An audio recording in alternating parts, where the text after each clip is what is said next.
हमारे पास ऐसे बहुत सारे मरीज आते हैं जिनको घुटने से पिंडलियों में दर्द आता है और पिंडलियों से नीचे एड़ी तक चल जाता है।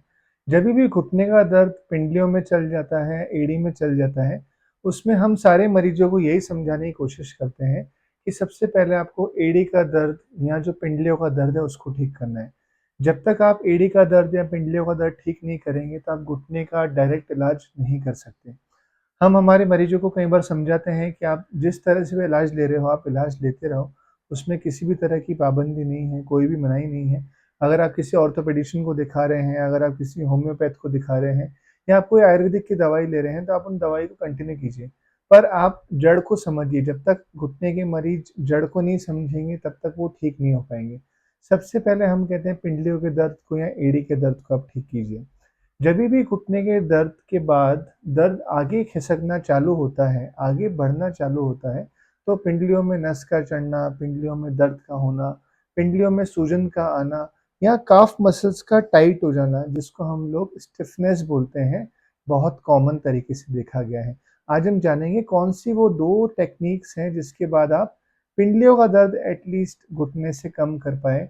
कई मरीजों को रात को सोते समय नस चढ़ जाती है, पिंडलियों में खिंचाव आता है, पिंडलियों में क्रैम्प्स आते हैं, जिसको बांयटे भी बोलते हैं, उसको आपको किस तरह से कम करना है। ये बहुत 2 सिंपल टेक्निक्स हैं, जिसको जान के अपन ये सीख सकेंगे कि घुटने से जो दर्द पिंडलियों में आ रहा है या एड़ी में हो रहा है, उसको अपन कम करें। अब यहाँ पे समस्या क्या है कि जभी भी आप इस टेक्निक को इस्तेमाल करेंगे, उसमें आपके घुटने की जितनी रेंज ऑफ मोशन है, मतलब आपका घुटना जितना मुड़ रहा है, आप उसको उतना ही मोड़िए। आपको बहुत ज़्यादा मोड़ने की आवश्यकता नहीं है, क्योंकि जभी भी आपको एक्सरसाइज करेंगे, तो उस एक्सरसाइज में आपको एक रिजीम, आपको एक नियम सेट करना पड़ेगा कि आपको दर्द नहीं हो। अगर आपको एक्सरसाइज करते वक़्त दर्द हो रहा है, तो आप रुक जाइए। पिंडलियों में जभी भी दर्द होता है या पिंडलियों में जभी भी क्रैम्प आता है, तो उसका मुख्य कारण घुटने का दर्द होता है।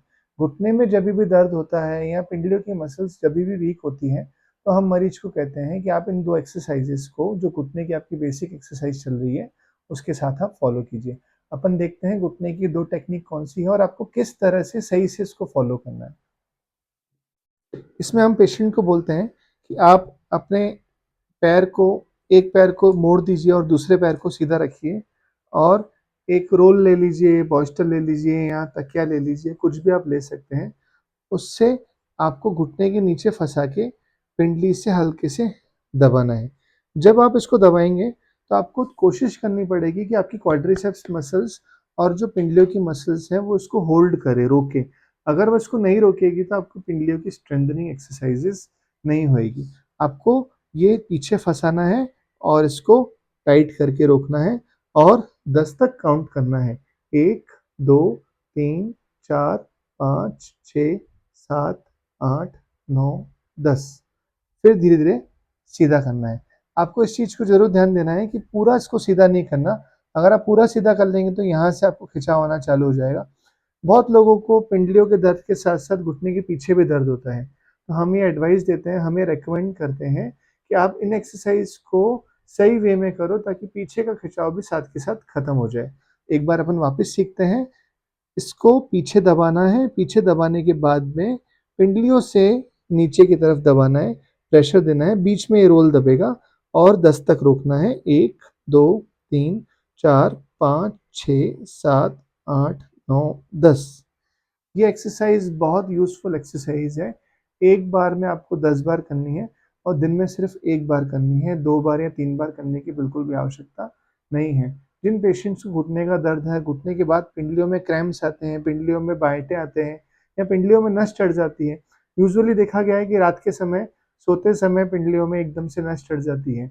अगर आप कोई दवाई ले रहे हो तो ठीक है, अदरवाइज़ आप कोशिश कीजिए कि इन एक्सरसाइज से आप अपने आप को ठीक कर सकें। पहली एक्सरसाइज जो बहुत ज़रूरी थी वो ये थी। दूसरी एक्सरसाइज में आपको यही रोल, अपना वाला यही रोल आपको पिंडी के बीच में और थाइस के बीच में दबाना है और दबाने के बाद में आप इसको हल्का सा अपनी तरफ खींचेंगे। मतलब पहले वाली एक्सरसाइज का एडवांस फॉर्म है ये। जब आप बैठे रहेंगे, आप चेयर पे भी कर सकते हैं इसको, आप सहारे से बेड पे भी कर सकते हैं। आपको दोनों पैर लटका देने हैं और इस रोल को इसी तरह से दबाना है। पहली वाली एक्सरसाइज में अपन ने खींचा नहीं था, दूसरी वाली एक्सरसाइज में दबाने के बाद में इसको खींचना है, फिर 10 तक रोकना है। 1, 2, 3, 4, 5, 6, 7, 8, 9, 10। ये जो एंटीरियर कंपार्टमेंट है, जो आगे वाला कंपार्टमेंट है, ये उस पे काम करेगा। आपके पंजे की पोजीशन यूँ रहेगी, नीचे रहेगी। जैसे ही आप जोर देंगे आपका पंजा नीचे हो जाना चाहिए। एक बार वापस सीख लेते हैं अपन, दूसरे पैर से सीखते हैं। ये अपन ने रोल को दबाया और रोल को दबा के पंजे को नीचे खींचा और अपनी तरफ पैर को खींचा। 1, 2, 3, 4, 5, 6, 7, 8, 9, 10।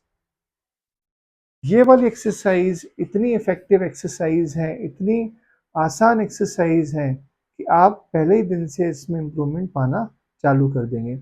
आप इस चीज़ को ज़रूर ध्यान रखिए, जब भी आपकी पिंडली में दर्द होता है या घुटने के साथ पिंडलियों में दर्द आता है, तो वो किसी न किसी डेफिशिएंसी के कारण भी आता है। आप अपने विटामिन D3, B12, कैल्शियम के लेवल्स चेक करा के रखिए। आप उसके साथ-साथ बॉडी को हाइड्रेटेड रखिए। जब भी बॉडी हाइड्रेटेड रहेगी, तो उसमें ये दर्द कम होएगा। आपको जो विशेष चीज़ का ध्यान देना है वो ये है, जिन भी मरीजों को डीवीटी, डीप वेन थ्रोम्बोसिस यानी खून के थक्के पिंडलियों में जमने की समस्या है और वेरिकोज वेन्स की बहुत ज़्यादा समस्या है, वो इस एक्सरसाइज को बिल्कुल भी नहीं करें। इस वाली एक्सरसाइज से उसमें आपको नुकसान हो सकता है, या अपने फिजियो से या अपने डॉक्टर से पूछने के बाद में ही करें।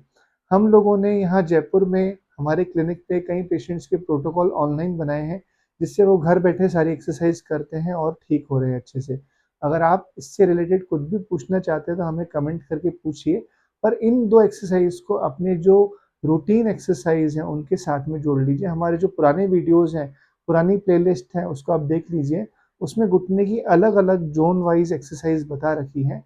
उनको देखने के बाद में, उन एक्सरसाइज को करने के बाद में, अगर आपको पिंडली में, एड़ी में दर्द होता है तो आप ये एक्सरसाइज भी कर लीजिए। पर घुटने के मरीज के लिए कुछ चीज़ें बहुत ज़रूरी है ध्यान रखना, जिसमें बॉडी हाइड्रेटेड रहनी चाहिए, बॉडी में कमी नहीं होनी चाहिए कैल्शियम की, D3 की, विटामिन की। इन चीज़ों की कमी होने से घुटने में बहुत समस्या हो जाती है। आपको शूज़ सही तरीके से पहनने हैं, आपको चलने का पैटर्न सही रखना है और आपके घुटने में टेढ़ेपन को आने से पहले-पहले घुटने को ठीक कर देना है। और यदि आपके घुटने में टेढ़ापन आ गया है, तो आपको ये ध्यान देना है कि धीरे-धीरे एक्सरसाइज करके आप पहले उसे कुछ महीने में मेंटेन करें, उसके बाद धीरे-धीरे उसको ठीक करें। आप हमारे चैनल को सब्सक्राइब कर दीजिए, इसमें घुटने और स्पाइन से रिलेटेड हम सारी information time to time update कर रहे हैं। कुछ आने वाले समय में हम और नई चीज़ें अपडेट करेंगे, जिससे आपको घुटने के बारे में काफ़ी अच्छी जानकारी हो जाएगी। Thank you.